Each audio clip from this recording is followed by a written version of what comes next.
두 번째 19절부터 마지막 절까지 부활하신 그리스도, 그리고 요한복음의 기록 목적까지 함께 나누도록 하겠습니다. 예수님께서는 부당하고 불의한 과정을 거쳐 십자가에 달리시게 됩니다.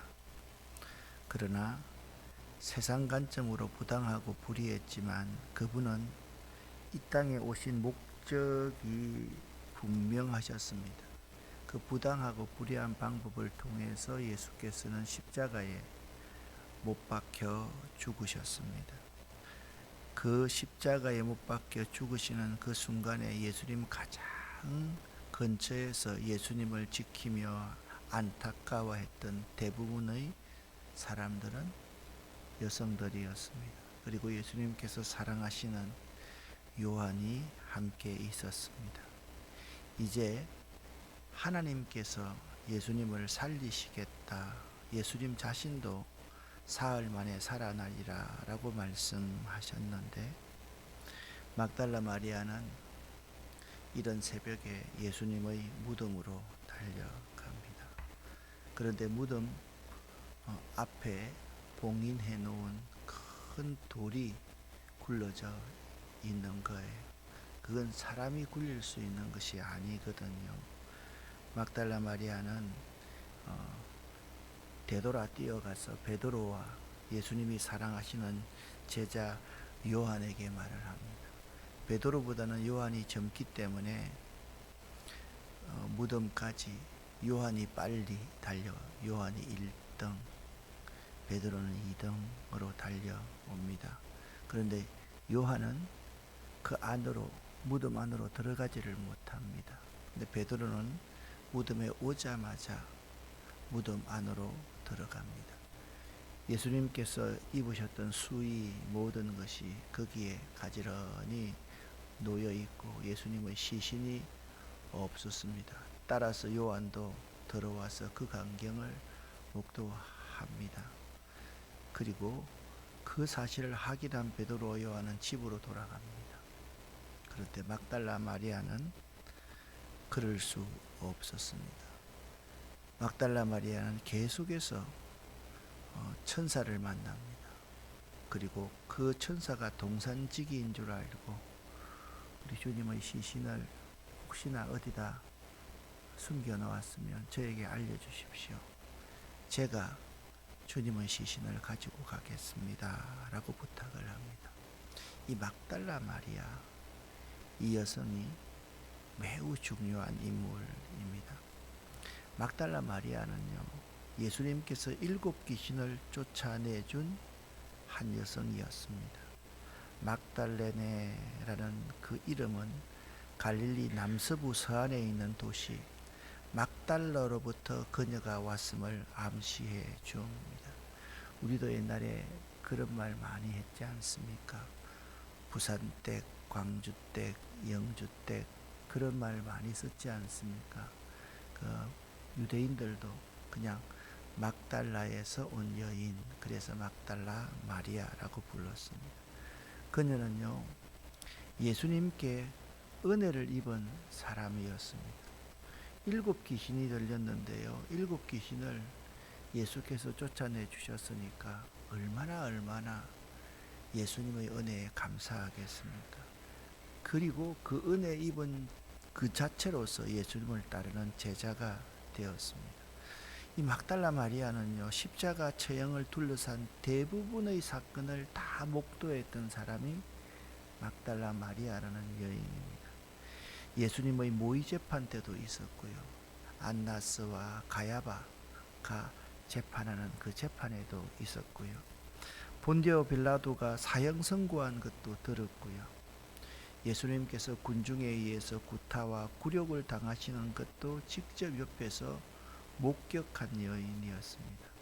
그녀는 십자가 처형 도중 예수님께 위안을 드리려고 곁에 서 있었던 여인들 중 한 명이었습니다. 아마 주변의 모든 상황들을 종합했을 때 예수님의 어머니 마리아가 정말 절망적으로 예수가 죽어가는 것을 보고 울고 있을 때 가장 곁에서 안타깝게 그 어머니의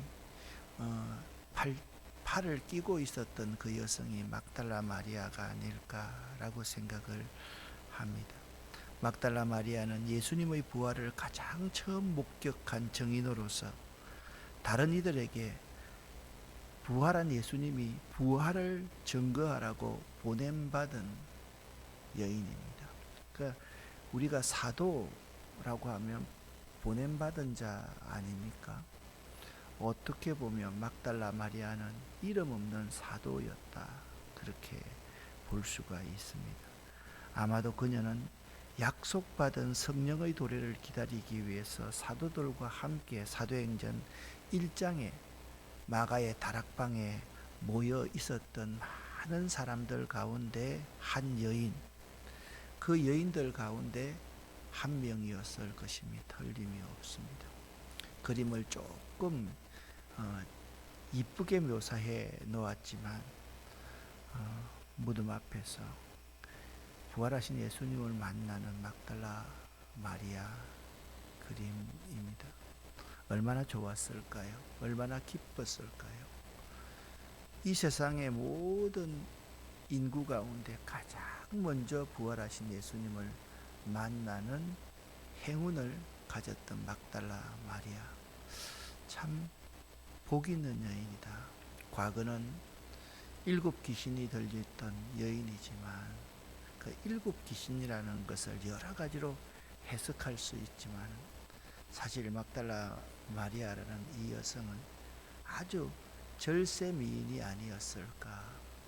세상에 자기의 아름다운 몸매로서 권력도 취하고 돈도 취하고 모든 것을 다 취하는 그러한 한 여인, 이 세상적으로 타락한 그 여인이 막달라 마리아가 아니었을까라고 생각해 봅니다. 부활한 예수님께서는 제일 먼저 제자들에게 나타나십니다. 18절부터 23절까지 함께 읽어보겠습니다. 막달라 마리아가 제자들에게 가서 내가 주님을 보았어요 라고 말했습니다. 그리고 예수님께서 자기에게 하신 말씀을 전하였습니다. 19절부터 읽습니다. 같은 날 저녁에 제자들이 함께 모여 있었습니다. 제자들은 유대인들이 두려워 문을 꼭 잠갔습니다. 그곳에서 예수님께서 오셔서 그들 가운데 서서 말씀하셨습니다. 너희에게 평강이 있을지어다. 이 말씀을 하시고는 제자들에게 손과 옆구리를 보이셨습니다. 제자들은 주님을 보자 무척 기뻐했습니다. 다시 예수님께서는 너희에게 평강이 있을지어다. 아버지께서 나를 보내신 같이 나도 너희를 보낸다 라고 말씀하셨습니다. 이 말씀을 하시고 그들을 향해 숨을 내쉬며 말씀하셨습니다. 성령을 받아라. 너희가 누구의 죄든지 용서하면 그 죄는 사함을 받을 것이다. 너희가 누구의 죄든지 용서하지 않으면 그 죄는 사함을 받지 못할 것이다. 아멘. 부활한 예수님이 제자들에게 처음 나타나신 장면입니다. 여기 한 사람이 빠져 있습니다. 그 사람을 곧 언급하겠습니다. 예수님께서는 이들에게 나타나신 때는 안식 후 첫날 저녁 때입니다. 이렇게 함으로써 하나님은 이 날을 오늘날 우리가 지키는 주일, 영광된 날로 삼아 복주시고 성별하신 것입니다. 제자들은 유대인들을 두려워하여 모여 있었습니다. 왜냐하면 유대인들은 예수 잔당들을 처형하려는 생각을 가지고 있었기 때문입니다. 제자들의 힘은요, 비록 고난의 시기라 하더라도 함께 모이기를 패하는 어떤 자들의 습관처럼 하지 않고 모여있기를 좋아했습니다. 함께 모이는 것이 힘입니다. 왜냐하면 그 모임 가운데 성령께서 임하기 때문입니다. 교회의 힘은 그렇습니다. 모이면 기도하고 흩어지면 전도하는 것입니다. 모일 때 성령이 임하고 모일 때 함께 기도하고 모일 때 마음을 같이하여서 하나님의 뜻이 무엇인지를 분별할 수 있게 되는 것입니다. 이런 어려운 때 유대인들이 자기들을 색출하려고 눈을 부릅뜨고 있을 때 제자들은 모이기를 패하는 습관을 갖지 않았다. 이것이 기독교의 힘입니다. 주님께서 그들 가운데 나타나셨습니다. 그것은 예수님께서 평소에 내 이름으로 두세 명이 모인 그곳에 나도 함께 있겠다라는 약속이 참됨을 우리에게 보여줍니다. 그렇기 때문에 이 부활하신 예수님께서는 어떤 잠긴 문도 주님을 제약할 수 없었습니다. 문은 잠겨 있었지만 예수님은 그들 가운데 나타나신 것입니다. 이것이 우리들에게 큰 위로가 됩니다. 세상은 우리를 죽이려고, 세상은 우리에게 두려움과 공포를 주지만 두려움과 공포를 갖고 있는 우리들에게 우리가 아무리 시건장치를 해놓고 막고 있다 할지라도 우리 가운데 쑥 들어오셔서 우리에게 평강을 약속하시는 분, 우리를 위로하시는 분이 예수님이기 때문입니다. 예수님께서는 너희에게 평강이 있을지어다 라고 인사하셨습니다. 이것은 자신의 죽음과 부활로 말미암는 온갖 축복들을 제자들에게 수여하시는 기원, 간절한 바램의 기도와 같은 말이었습니다. 우리에게도 마찬가지입니다. 너희에게 평강이 있을지어다. 이러한 말들을 서로에게 많이 할 수 있어야만 됩니다. 주님께서는 제자들에게 평화를 유산으로 약속하셨던 것입니다. 주님께서는 자신이 십자가에 죽었던 바로 그 예수임을 자신의 손에 못자국과 창자국을 직접 보여주심으로써 증명하셨습니다. 이것은 영원한 효력을 가질 것입니다.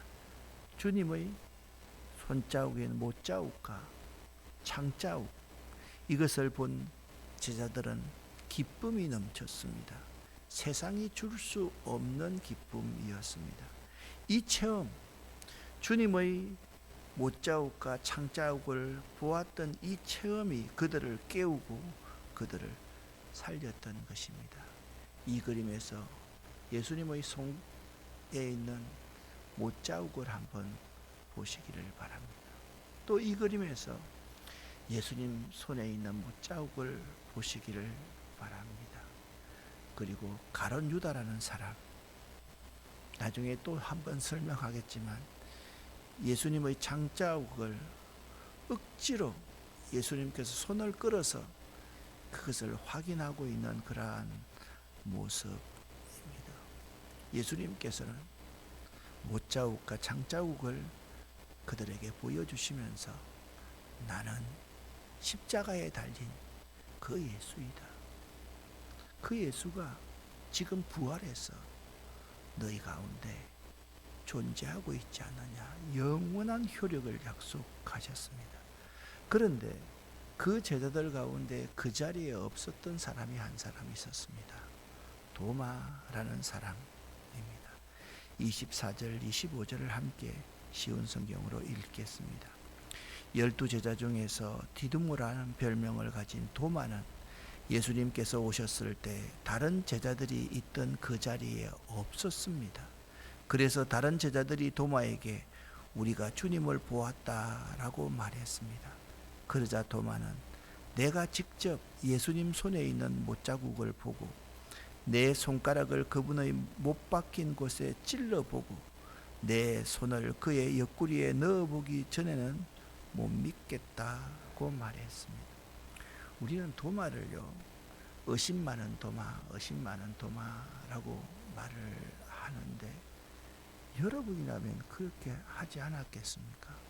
모르겠습니다. 여러분은 그냥 예수님께서 부활하셨습니다. 부활하신 주님을 우리가 보았습니다. 라고 믿을지 모르겠지만 나는 도마가 참 이해가 됩니다. 여러분 참 그림을 너무 잘 그렸는데요. 도마의 이마에 있는 주름들 그리고 도마의 눈을 한번 보시기 바랍니다. 도마는 믿을 수가 없었습니다. 어떻게 사람이 죽었는데 다시 살아날 수 있단 말이냐. 그것이 부활의 신비. 의심 많은 도마처럼 물었네. 도마는요, 이 광경 이후에 나의 주시며 나의 하나님이십니다 라는 놀라운 고백을 하게 됩니다. 베드로가 주는 그리스도시요 살아계신 하나님의 아들이십니다 라고 고백한 그 고백 이상으로 주님은 내 주님이십니다. 주님은 나의 구원자이시고 내 인생의 주인이십니다 라는 고백을 할 수 있었던 것입니다. 도마는 제자들의 첫 모임에 참석하지 않았습니다. 그렇습니다. 모임에 불참하는 것으로 우리는 얼마나 많은 것을 잃게 되는지 모릅니다. 모임에 불참했으니까 그 도마는 그런 마음을 가질 수밖에 없었던 것입니다. 예수님의 부활을 목격한 제자들은 그 놀라운 부활의 사실을 도마에게 설명해 주지 않을 수가 없었습니다. 그렇습니다. 은혜를 받고 깨달은 자들은 항상 말하지 말라고 해도 다른 사람들에게 그것을 전하여 나누어 줄 수밖에 없습니다. 그래서 여러분 주변에 가만히 한번 보십시오. 은혜 받은 사람들의 특징은요, 말이 좀 많아집니다. 그것이 나쁜 것이 아닙니다. 그런데 그 사람이 말이 많은 걸 보면 이분이 정말 은혜를 받았구나. 왜냐하면 그것은 신비를 경험했기 때문입니다. 그런데 은혜 받은 사람 자신은 그 말을 또 자제할 수 있어야 되고, 은혜 받은 사람은 자기를 드러내지 않을 수 있는 겸손함이 필요한 것입니다. 도마가 제기한 의문은 나는요, 보지 않고 만지지 않고는 믿을 수 없습니다. 그의 불신을 보여줍니다. 그리고 이 불신은 주님의 책망의 조건이 됩니다. 도마야, 보지 않고 믿는 자가 복이 있다. 만지지 않고 믿는 자가 복이 있다. 여러분, 만약 여러분 어머니 아버지에게 이런 말을 한다고 칩시다. 엄마, 아버지, 나는 엄마 아버지가 태어나는 거 보지도 못했어요. 엄마 아빠가 내 아버지 맞아요? 병원에 가서 한번 유전자 검사 해볼까요? 이렇게 말한다고 한다면 그게 말이 되는 말이겠습니까? 과학적으로 이성적으로는 합리적인 말 아닙니까? 의문제기 아닙니까?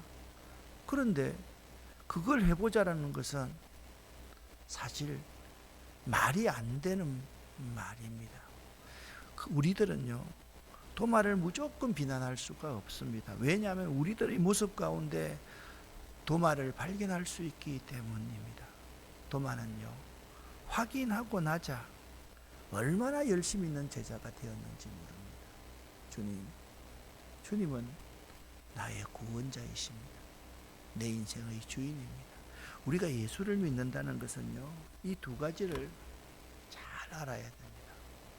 예수님이 죄악 가운데 있는 우리를 구원하여 주신 구원자이심을 믿어야 됩니다. 이거 안 믿는 사람은 거의 없습니다. 근데 두 번째가 더 중요합니다. 예수님이 내 인생 모두의 주인이라는 점입니다. 예수님이 주인이라고 그러면서, 그러니까 내가 죽을 수밖에 없는데 예수님 때문에 구원받았는데 어떤 사람들은요, 11조 하나 못하는 사람이 있습니다. 어떤 사람은요, 그의 시간 하나 못 드리는 사람이 있습니다. 어떤 사람은 잠깐 헌신 한번 못하는 사람이 있다라는 것입니다. 내가 누리고 있는 모든 것이 다 내 것이라고 생각하는 거예요. 그런 사람은 예수 믿는 사람 아니에요. 예수를 믿는다라고 하면 반드시 이 두 가지가 있어야 됩니다. 예수님이 나의 구원자임을 고백할 것. 두 번째, 예수님은 내 인생 모든 것의 주인임을 고백할 것. 이것이 도마의 고백임을 알아야만 됩니다.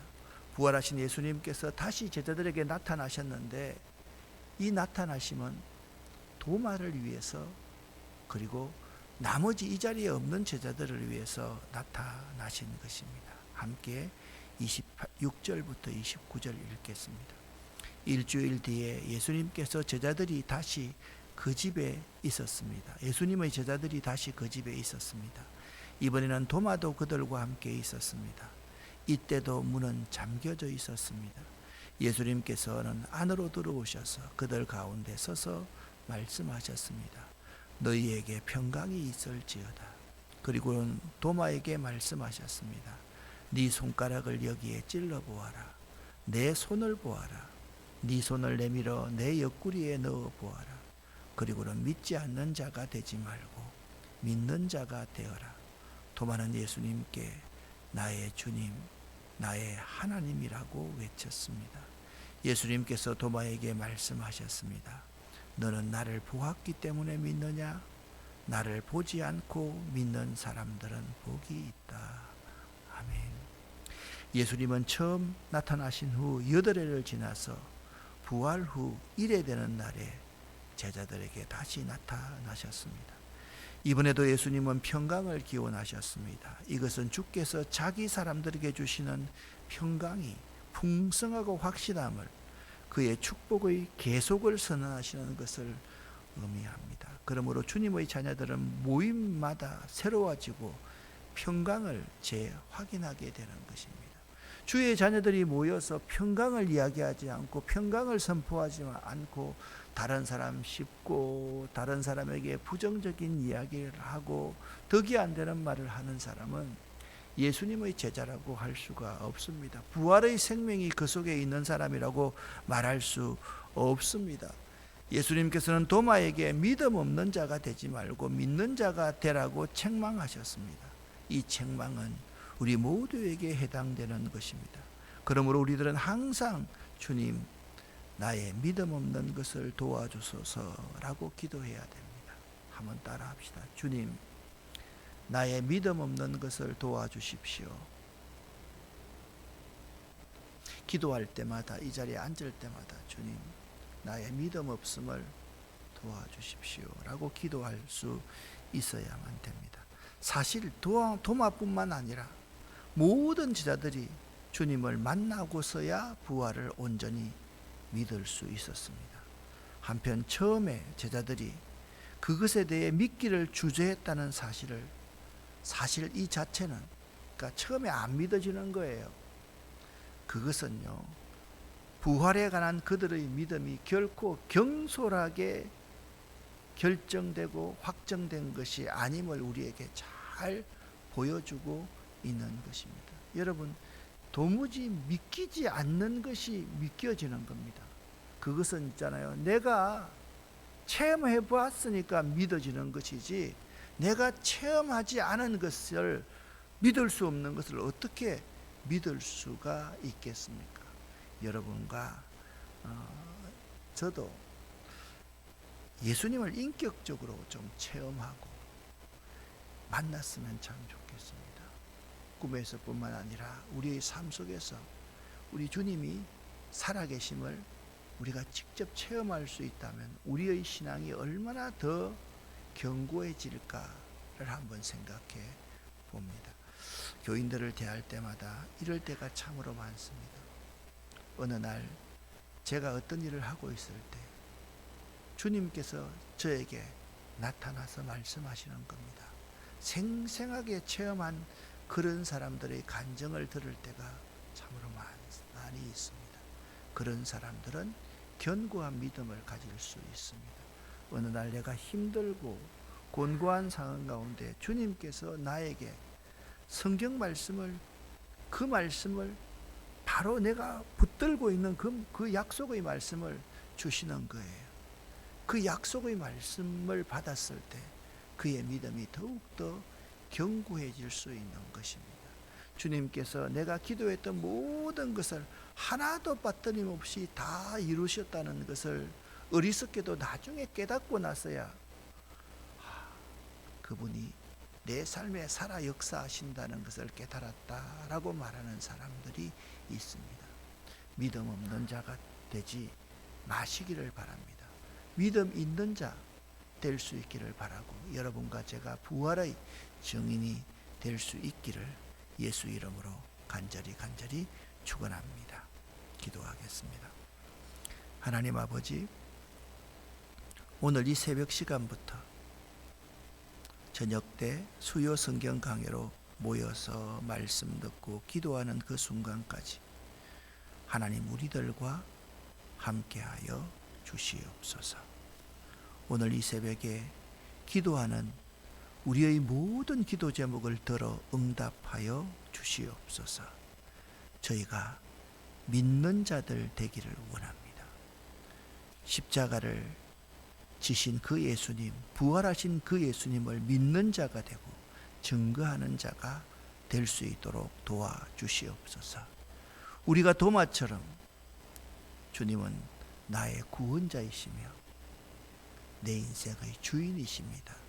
고백할 수 있는 자들 될 수 있도록 도와주시옵소서. 예수 그리스도 이름으로 축복하옵고 간절히 기도 올립니다. 아멘.